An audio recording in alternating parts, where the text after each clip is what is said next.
So kind of how did you get started in our industry? Really it came down to accidentally.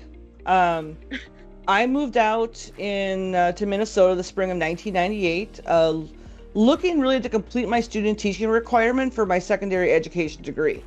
I wanted experience in a larger school district than what I would experience in North Dakota, where I'm from.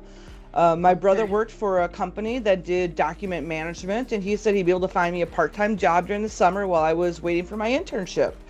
So I Perfect. started that. One of my coworkers at this company left his position. He decided to go somewhere else, and he was primarily a trainer for the doc management software that we sold.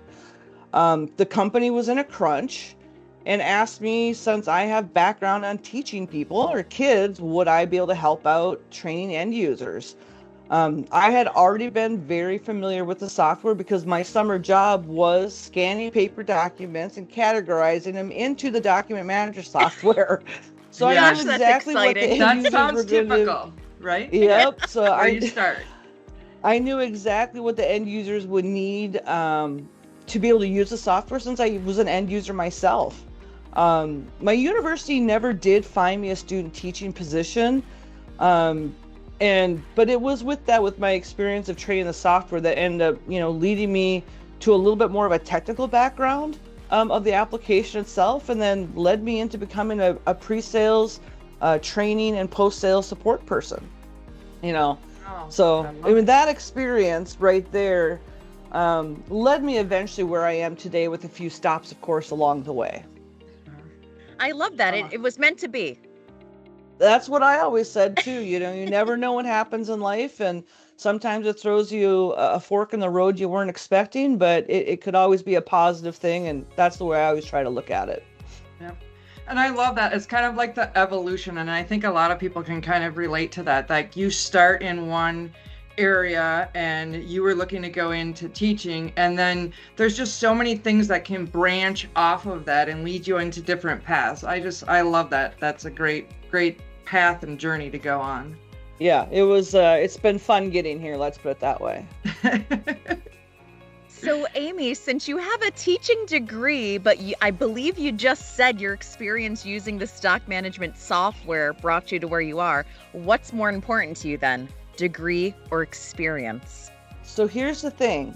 For me, it was the experience, and definitely more important than the degree, because my university could not actually find a place for me to complete my student teaching in Minnesota. So I never actually completed it, and I don't actually have a degree. Hmm. You Well, never got it. I never got my degree. Yeah. So I went to school for 4 years, and I do believe those 4 years in college and learning, different ways that students need to learn, where that's visual, more of read a book, which comes into why I was joking with paper cut the other day. They said, well, it's in the manual. I said, well, that's not how I learn, right? I don't open a Right. manual. I like to click things myself. But doing that gave me that opportunity to become a trainer, which then got me into technical aspects of it, pre-sales aspects of it. And so for me, it was more like the ability to show the willingness and the drive to learn something that I had never been exposed to previously. I didn't even know document management existed. I didn't know these scanners Right? existed. It Yeah. wasn't something I was exposed to. So to me, it's experience, right? I think a degree might be able to help you get in the door at times. And if it weren't for me already being in a company that gave me those opportunities to gain experience, but for me, it was all about experience, and the degree was, I, I don't even miss that I don't have it. A few years ago, I would say I Right. probably, oh man, I really wish I finished that, but that would have been just to get a piece of paper and not actually what I really enjoy doing. Yeah, so we're not telling Yep. kids to drop out of school. Not at We're all. just Right. Not at all.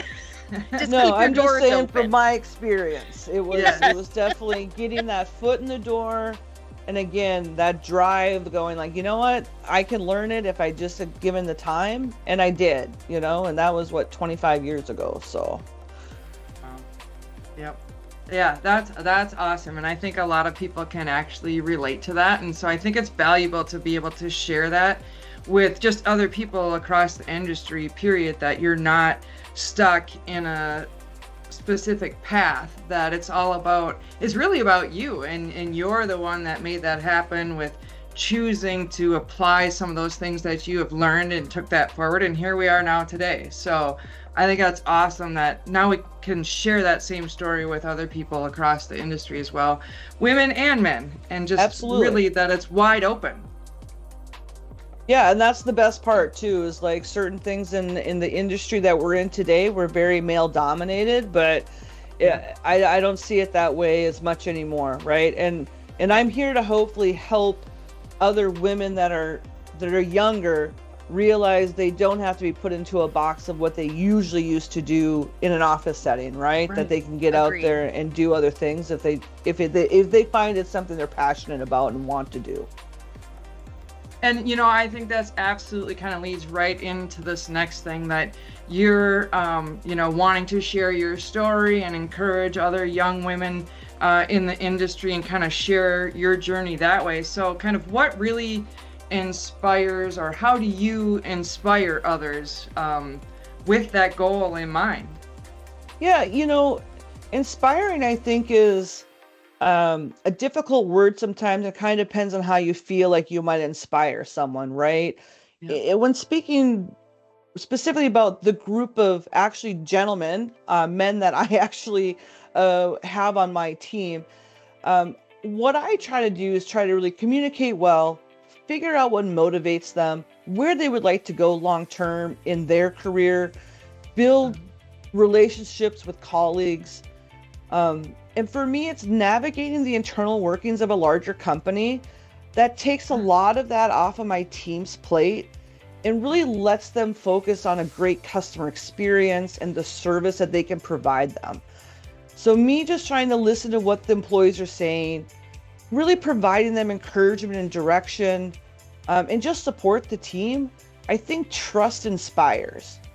And I'm really lucky to be able to work with a group of people that I fully trust, but that also trust me to do what's best for the people as well as the company. And some of that relays into, again, like we had mentioned, younger people coming in. This wasn't my only job. I've had a few stops on the way. What I started doing is not what I ended up doing, right? And so I learned learning that technical aspects of installing, for an example, paper cut. It's not my forte. I can do it, but it's not really what I enjoy to do. So there's a lot of bumps and bruises along the way, I think, especially when you're young. But just helping other women, my team, realize that this is not your end all be all. This is just a way to continue growing yourself to determine what it was long term, where you might want to be. I think you're inspiring, Amy. I do. And I totally agree that, some people in your workplace need someone to talk to. They need someone to listen. And I know you're a great listener. I wish I had you around when I was younger to help coach me. I wish I had myself when I was younger as well, too, because I did not have someone else in my workforce when I was 25 years old. That was someone to really go ask these questions. And, I think if you could take the bumps and bruises along the way and then be able to, as you're older, share that when they ask, is definitely helpful. Yeah. Absolutely. So Amy, on your path getting into our industry, valuing experiences over degree and inspiring others on your team, who inspires you?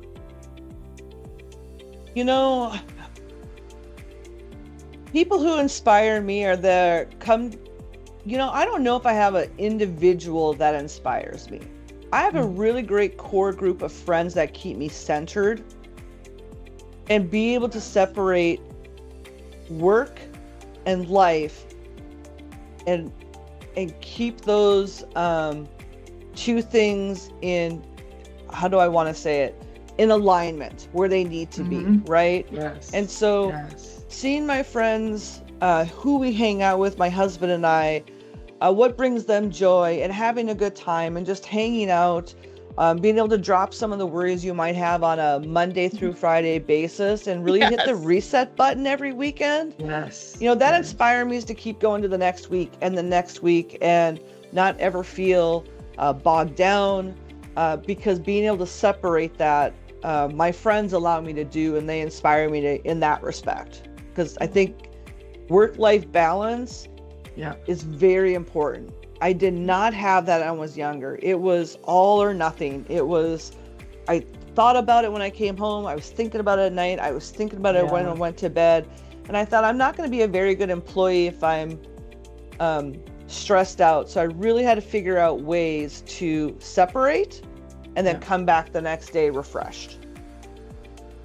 And I think that you absolutely nailed it right on the head for a lot of people, men and women in our industry, that you really have to find that balance. And just being able to not only have your set of core people in your home life that keep you pointed in that direction, but also, like you were saying, having somebody at the office, or like we're doing here, just being realistic about success isn't spending all that time at work and thinking about it 24/7.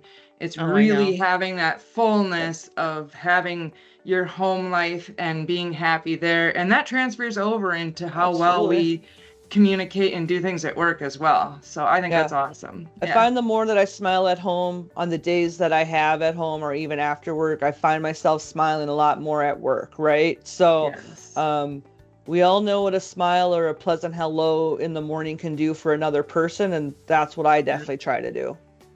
Amy, I'm going to brand that for you, and I'm going to make you a t-shirt that says smile at home equals smile at work. And I'm going to have your little signature after it, because I think that's a brandable statement there. I do have a statement that I don't remember. I got it from a coworker who had said it to me, and I don't remember if it was in a book he read or whatever, that said, thoughts are things that you want. Actions provide you what you get. And I thought, you're right. People can ask all day long and say, I really want a promotion. I really want more money. I really want whatever it might be. But unless you do an action yourself in order to get what you want, it's just a thought. And so I have cut that out. It is on my door to the office. I know many people stop by and read it. And I've decided I think that might be a t-shirt as well too, right? Because it's just a mantra of just remembering they're not just going to give it to you. You have to work hard if it's something you really want. And I don't care if that's a new car, better at your golf game, whatever it might be. You're going to have to work in order to get it. You just saying that made me just pause and reevaluate my life. I'm like, oh shoot, I got to put more work in a couple of things. Well, I had never thought of it myself, but it made so much sense. And for, 2 or 3 years now, I just when I walk into my office, I see that every day. So I love that. Bumper sticker that one. Absolutely. Yes. So. But we've got all kinds of ideas to share with you about how you can market those things. Oh, I know. That's a whole other chat for another day. Am I making a new career path all of a sudden? Hey, you got to keep the doors open, Amy. Just like you said, you got to keep your path open. For sure. So. Well, this has been so great, Amy. We really appreciate you allowing us to interview. It's been a blast. I'm glad I decided to do it. It was a lot of fun. You guys made it really easy as well, so I appreciate that. Oh, thank you so much. And thank you everyone out in the ecoGirl chat world who's watching. Hope you loved this video with Amy from Marco. She's one of our favorite friends. Thank you so much, Amy. And everyone have a great day. Thank you. Bye. Thanks. Bye.